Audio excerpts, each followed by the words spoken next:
ஆன்மீக நண்பர்கள் அனைவருக்கும் வணக்கம். 2025ஆம் ஆண்டின் இறுதி ஏகாதசியாக வைகுண்ட ஏகாதசி அமைந்துள்ளது.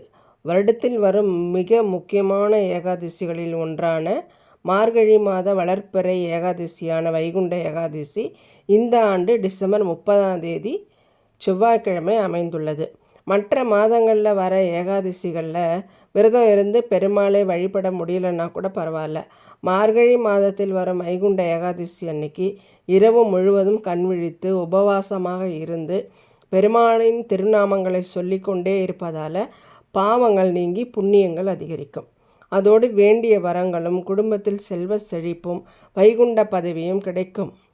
இந்த நாளில் இரவு முழுவதும் கண் விழித்தும் உபவாசம் இருந்து விரதம் இருக்க முடியாதவர்கள் மிக எளிமையான முறையில் பக்தியுடன் பெருமாளை வழிபட்டால் பெருமாளின் அருள் முழுவதுமாக கிடைக்கும். வைகுண்ட ஏகாதசி அன்று வீட்டில் உள்ள மகாவிஷ்ணுவின் சிலைக்கு பஞ்சாமிர்தம் கொண்டு அபிஷேகம் செய்வது விசேஷம். அப்படி சிலை இல்லாதவர்கள் பெருமாளுக்கு இந்த பஞ்சாமிர்தத்தை நைவேத்தியமாக படைத்து வழிபடலாம். இது தொழிலில் இருக்க தடைகளை நீக்கி முன்னேற்றத்திற்கான புதிய வாய்ப்புகளை தரும். அடுத்தது, வெற்றிலையில் ஒரு வெற்றிலை எடுத்துக்கோங்க. ஓம் விஷ்ணுவே நமக என்று எழுதி அதை பகவான் விஷ்ணுவின் பாதங்களில் வைத்து வழிபடணும். பூஜைக்கு பிறகு அந்த வெற்றிலையை உங்கள் பணப்பெட்டி அல்லது பீரோவில் வைத்தால் பொருளாதார வளர்ச்சி ஏற்படும். அடுத்து, மகாவிஷ்ணுவிற்கு வாழைப்பழம் படைப்போம். நைவேத்தியமாக வச்சு படைக்கிறோம் இல்லையா, அதை முடிச்சுட்டு அதுக்கப்புறம் பசுமாட்டிற்கு நெய் தடவிய ரொட்டி மற்றும் வெல்லம் கொடுக்கலாம். இது உங்கள் வாழ்க்கையில் உங்கள் குழந்தைகளின் வாழ்வில் மகிழ்ச்சியும் ஆரோக்கியத்தையும் அதிகரிக்கும். அடுத்து, வைகுண்ட ஏகாதசி அன்று மாலை துளசி செடிக்கு அருகில் நெய் தீபம் ஏற்றி துளசியை 7 முறை வலம் வரணும்.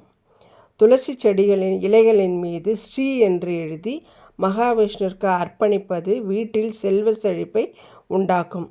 பெருமாளுக்கு இந்த நாளில் துளசியால் அர்ச்சனை செய்வதும் துளசியால் மாலை கட்டி போடுவதும் மிகவும் சிறப்பானது. இதனால் பெருமாளின் அருளும் மகாலட்சுமியின் அருளும் சேர்ந்து கிடைக்கும். அடுத்தது, மாலையில் அரச மரத்தடியில் நல்லெண்ணெய் அல்லது கடுகு எண்ணெய் தீபம் ஏற்றி ஓம் நமோ நாராயணாய என்ற மந்திரத்தை உச்சரிக்கணும். இது உங்கள் வாழ்க்கையில் நேர்மறை மாற்றங்களை கொண்டு வந்து மன அமைதியை தரும். நன்றி. வாழ்க வளமுடன்.